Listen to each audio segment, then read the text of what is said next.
So yan guys, marami tayong saging kanina binigay na mga overripe na. Gawin natin suka to guys. Pwede pa to. Hugasan ko lang. Dito oh. Ganda nga yung overripe niya. Ito oh. Isa natin. O diba? Hindi siya sira. Balat na niya. Nadurog na kasi yung iba. Gawa ng pagkila. Hindi ko slice ko natin madali. Ito kasi kaya buhatin. Hindi siya sira. Nadurog lang. Pagbuhat ko kanina. Kasi nga, mabigat masyado.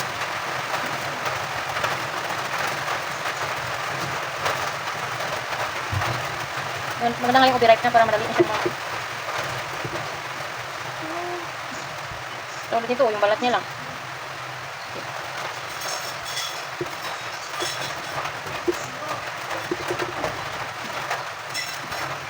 Yung klaseng saging ko, yung matigas yung balat.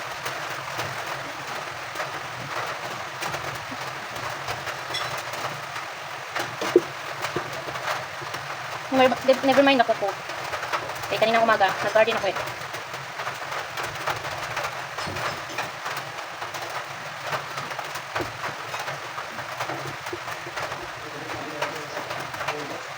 Diba balat lang niya oh, may itim. Pero walang sira sa loob.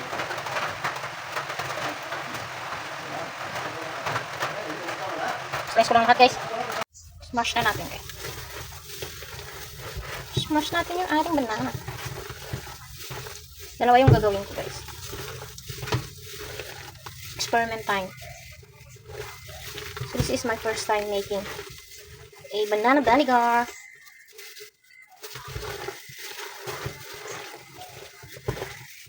Smash lang natin using our hand. Because I don't have the electric mixer or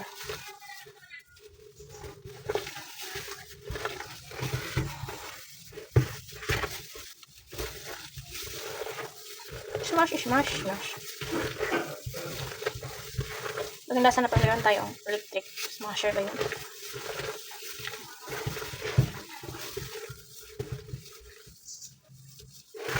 Kakangalay pala.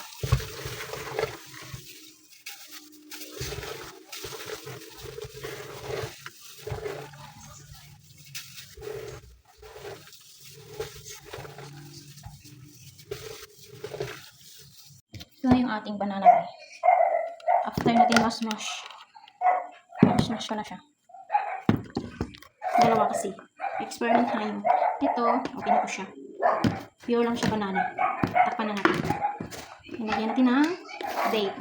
Ano bang date niya? 11, I forgot. Without water to. Pure lang siya. Pure. Alam yung date. Yan. Tabi na natin after 1 month. Lagyan natin. Nakalimutan ko yung date. Ano naman yung isa? Smash na natin. Try natin lagyan ng water. Pero yung iba, gano'n kadami yung saging. Gano'n din kadami yung water sa akin sa baso. Instead of sugar, meron kong honey. 1 year na to sa akin. Isang ganito lang natin. Mix lang natin.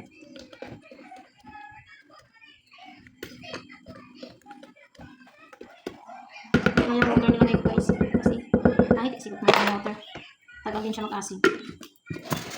So ito, lagyan natin ng red water and honey. Pwede naman sugar. Ito pure lang siya. Without pala to. Without. Ito na siya guys. Balikan na natin after a month. But i-check ko siya. After 2 weeks. Pure. Ito yung red water and honey. Anong date na yun? So ayan guys. 11/26 natin yung ginawa. November 26. Dito ko na siya ilalagay sa ilalim ng lababo. Malinis naman yan dyan eh. Para hindi hindi magalaw. Balikan natin after a month. Ito na yung ginawa nating banana vinegar guys. So hindi pa siya nag 1 month sa 26 pa. Kaso busy na ako eh. Kaya pwede naman ilipat ko na siya. Salain ko na pala. Ito yung walang pure lang siya. Wala siyang tubig.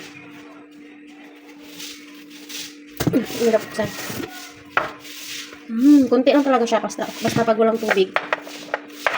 Iba kasi kung gaano kadami yung saging, ganun din kadami yung tubig na ilalagay sa akin. Ito, nag-try ako ng pure lang. Salain na natin, guys. Tikman nga natin yung ano yan. Maasim. Hindi ba klaro no? Kasi vlog yung ano natin. Salain lang natin. Yan, mahirap magsala, guys. Pwede din siya pigain sa malinis na ano, tela. Para talaga. Kuha yung talaga lahat ng ano, suka. Yan. Yan lang, guys. Ang bango. Ang asim. Ang bango siya. Ang asim na amoy. So, today is ano pa lang ba? 22. Yan ko na wala pa isang buwan. Unti lang talaga magagawa ng ano, ng walang tubig. Ang asim. Amoy nyo ba? Char. Para magkapit bahay lang, no?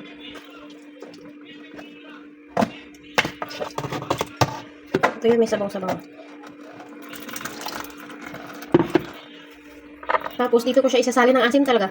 So, mahilig kasi ako minom ng may. May mga maliliit na may na bote. Kakaadik. Ang asim talaga. Promise guys, ang asim. Pure lang to. Walang water. Pero nilagyan ko ata to ng honey. Kaya mabango. Yan, salain na natin guys. Yan lang. Ipakita ko mamaya. Salin natin sa ano. Ang asim. Kaya nga natin, kamayin ko lang. Asim na, manamis-namis. Yun yung lasa na maasim na mayroon pagka matamis. Ano yan? Baba na ano natin ah. So ito na yung ano natin kanina guys, na sala. Sala ko siya ulit. Salain natin ulit. Ito siya, maasim. Bango. Sarap nito. Sinala ko lang siya ulit kasi may mga saging pa eh. Yan yung mga saging pa. Ito yung pang unang lagayan natin ah. Yung pure lang to, yung walang halo kahit ano. Honey lang ata ilagay ko dito. Ang bango. Then, syempre, gano'n natin ito ilipat sa bote. Excuse me. Ito yung mahilig ako uminom ng may. Ang cute niya kasi. Maliit. 250 ml to. Tingnan natin kung ilang magagawa natin lang.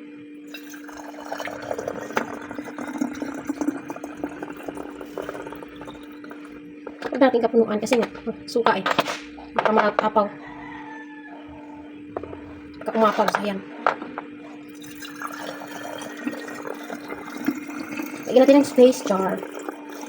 Oh, diba? Padalawa tayo. Huwag ako ng isang bote guys. Oh, dalawa na yan. Excuse me. Naubo kasi ako. Ito, pangatlo. Ugasan ko na to eh. Isang araw sang ganito. Pero, nilimitahan ko na mag-inom ng ano. May, yun kasi. Maganda eh. Tatlo pa kata tayo. Ang dami pala eh. Pwede ko to pang gift sa Pasko. Diba? May natira pa konti. Tignan natin konti. Sarap kasi nito kasi pure lang.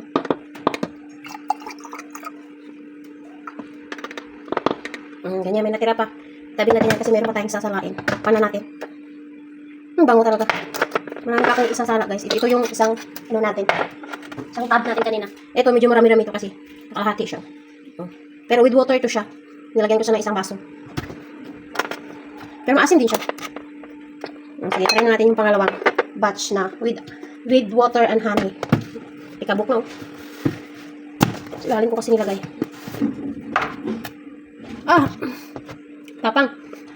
Try din natin eh. Asin din siya. Kaya pala yung iba pwede lagyan ng water. Yan. Kita nyo. May water kasi siya. Kaya sobrang asim. Sala ko lang siya guys. So ito yung lahat ng nagawa ng ating banana vinegar. Oh. Ilang buwan mo rin itong magagamit. Ito lang siya lahat, diba? Nakalibre na tayo, nakasave. And thanks for watching!